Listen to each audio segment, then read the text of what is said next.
Assalamualaikum warahmatullahi wabarakatuh. Kita jumpa lagi di channel Update Sen untuk melanjutkan pembahasan soal kompetensi pedagogik untuk persiapan PPG Guru 2022. Selanjutnya kita akan bahas soal yang nomor 11, yaitu adalah upaya guru dalam memanfaatkan hasil analisis untuk menentukan ketuntasan belajar antara lain sebagai berikut. Yang A. Menentukan kriteria keberhasilan belajar. Yang B. Mengklarifikasi siswa berdasarkan hasil capaian belajar. Yang C. Mencari letak kelemahan secara umum dilihat dari kriteria keberhasilan yang diharapkan. Yang D. Merencanakan pengajaran remedi. Kemudian yang E adalah mengadakan tes remedi. Untuk soal yang nomor 11, yaitu adalah upaya dalam memanfaatkan hasil analisis untuk menentukan ketuntasan belajar. Jadi ketuntasan belajar. Maka untuk upayanya yaitu adalah mencari letak kelemahan secara umum dilihat dari kriteria keberhasilan yang diharapkan. Itu adalah untuk memanfaatkan hasil analisisnya. Sehingga jawabannya untuk yang nomor 11 itu adalah yang C. Kemudian kita ke soal nomor 12. Upaya merancang pengayaan bagi peserta didik yang mencapai ketuntasan belajar optimal tampak dalam kegiatan guru sebagai berikut. Yang A yaitu adalah memberikan tambahan materi berupa sumber ajar dari pengarang yang berbeda. Yang B memberikan tes tambahan dengan tingkat kesukaran yang lebih tinggi. Yang C memberikan tambahan sumber bacaan yang lebih mendalam dan tingkat variasi yang tinggi berikut instrumen tesnya yang sesuai. Yang D itu adalah memberikan tambahan sumber bacaan yang lebih mendalam dan tingkat variasi yang tinggi berikut instrumen tesnya yang sesuai. Yang D, diberikan materi bahan ajar yang lebih tinggi tingkatnya dan pengerjaan soal-soalnya yang memiliki kesulitan tinggi. Kemudian yang E yaitu memberikan tambahan materi berupa sumber ajar dari penerbit yang berbeda.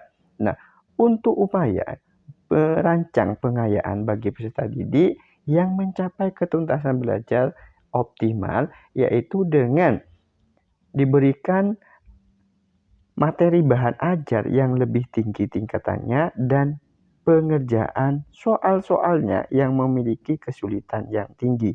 Sehingga jawabannya untuk yang nomor 12 itu adalah yang D. Selanjutnya nomor 13. Dalam melakukan evaluasi proses dan hasil belajar. Melakukan evaluasi proses dan hasil belajar. Seorang guru perlu memperhatikan hal-hal sebagai berikut. Yang A. Semua indikator ditagih dengan berbagai teknik penilaian, analisis hasil penilaian, melaksanakan program perbaikan dan pengayaan. Yang B. Melaksanakan program perbaikan dan pengayaan, analisis hasil penilaian sebagai indikator ditagih dengan berbagai teknik penilaian. Yang C. Analisa hasil penilaian, belum melaksanakan program perbaikan dan pengayaan, semua indikator ditagih dengan berbagai teknik penilaian. Melaksanakan hasil penilaian dan melaksanakan program perbaikan dan pengayaan. Yang E, semua indikator ditagih dengan berbagai teknik penilaian dan melaksanakan analisa hasil dari penilaian. Nah, untuk jawabannya nomor 13 yaitu evaluasi proses dan hasil belajar. Yang perlu diperhatikan seorang guru adalah semua indikator yang ditagih dengan berbagai teknik penilaian dan melaksanakan analisa hasil penilaian itu sendiri. Sehingga jawaban untuk yang nomor 13 itu adalah yang E. Selanjutnya soal yang nomor 14. Pada setiap akhir kegiatan pembelajaran, guru bersama peserta didik melakukan kegiatan refleksi. Hal ini dilaksanakan untuk yang A, mengukur ketuntasan peserta didik, yang B, mengukur efektivitas proses pembelajaran, yang C, mengukur hal-hal yang belum dipahami peserta didik, menentukan langkah-langkah pertemuan berikutnya, mengetahui materi yang belum terbahas dalam proses pembelajaran. Untuk kegiatan refleksi pada guru dan peserta didik yaitu adalah untuk mengukur hal-hal yang belum dipahami peserta didik. Sehingga untuk jawaban nomor 14 itu adalah yang C. Kita lanjut ke nomor 15. Penilaian diatur dalam Permendiknas RI nomor. Oke, untuk penilaian itu sendiri yaitu diukur oleh Permendiknas RI nomor 20 tahun 2007. Sehingga ingat-ingat untuk Bapak Ibu yaitu penilaian diatur dalam Perdiknas ya, dengan nomor 20 tahun 2007. Maka jawabannya yang betul itu adalah yang B. Selanjutnya nomor 16. Untuk menghindari penilaian yang subjektif dan untuk memudahkan guru dalam menilai prestasi yang dicapai peserta didik, maka dalam penilaian ranah psikomotor guru menggunakan tes performance. Jadi tinggal kita cari aja, yaitu jawabannya adalah yang E. Untuk ranah psikomotor, guru menggunakan tes performance. Dan kita ingatnya seperti itu. Selanjutnya, nomor 17. Penilaian portofolio dapat dilaksanakan dengan cara yang A, memberikan penilaian menyeluruh terhadap tugas-tugas peserta didik, yang B, mengumpulkan lembaran-lembaran jawaban hasil tes harian dan ulangan akhir semester tiap peserta didik, yang C, mengumpulkan hasil kerja masing-masing peserta didik yang telah diberikan masukan baik oleh guru dan rekan peserta didik dalam suatu album sebagai bukti hasil belajar. Yang D, mengumpulkan lembaran-lembaran jawaban hasil ulangan tiap peserta didik untuk melihat kesulitan peserta didik dalam memahami pokok bahasan tertentu dan kemudian diberikan pembelajaran dan tes remedi. Kemudian untuk yang E, mengumpulkan lembaran-lembaran hasil pekerjaan tugas, gambar-gambar, dan hasil ulangan tiap peserta didik. Untuk penilaian portofolio, yaitu mengumpulkan hasil kerja masing-masing peserta didik yang telah diberikan masukan, baik guru ataupun rekan peserta didik itu sendiri. Sehingga untuk jawaban yang nomor 17, yaitu adalah yang C.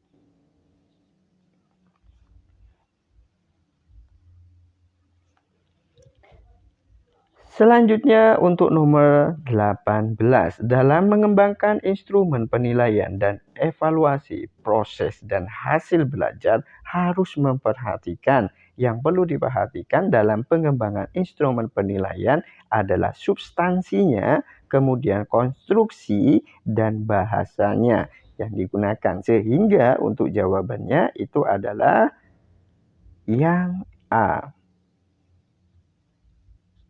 18. Selanjutnya nomor 19.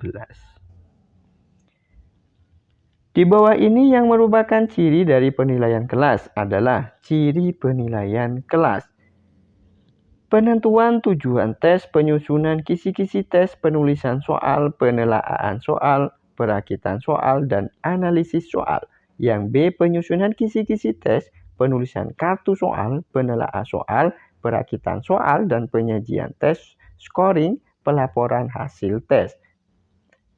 Yang C, belajar tuntas, penilaian otentik, berkesinambungan berdasarkan acuan norma, menggunakan berbagai teknik, instrumen penilaian. Yang D, belajar tuntas, penilaian otentik, berkesinambungan berdasarkan acuan kriteria, menggunakan berbagai teknik dan instrumen penilaian. Yang E, tes tertulis, tes lisan, tes praktis, atau tes kinerja, tugas, proyek, portofolio. Yang merupakan ciri dari penilaian kelas yaitu adalah belajar tuntas. Penilaian autentik yang berkesinambungan, yaitu berdasarkan pada acuan kriteria yang ada.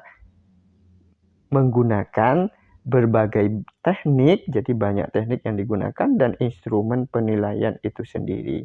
Sehingga untuk jawaban nomor 19 itu adalah yang D. Selanjutnya untuk nomor 20. Nomor 20, pernyataan-pernyataan di bawah ini yang betul adalah yang A, penilaian hasil belajar oleh pendidik digunakan untuk menilai pencapaian kompetensi peserta didik, bahan laporan hasil belajar, dan memperbaiki proses pembelajaran. Yang B, penilaian hasil belajar oleh pendidik dilaksanakan dalam bentuk penugasan ulangan harian, ulangan akhir semester, ulangan kenaikan kelas, ujian sekolah.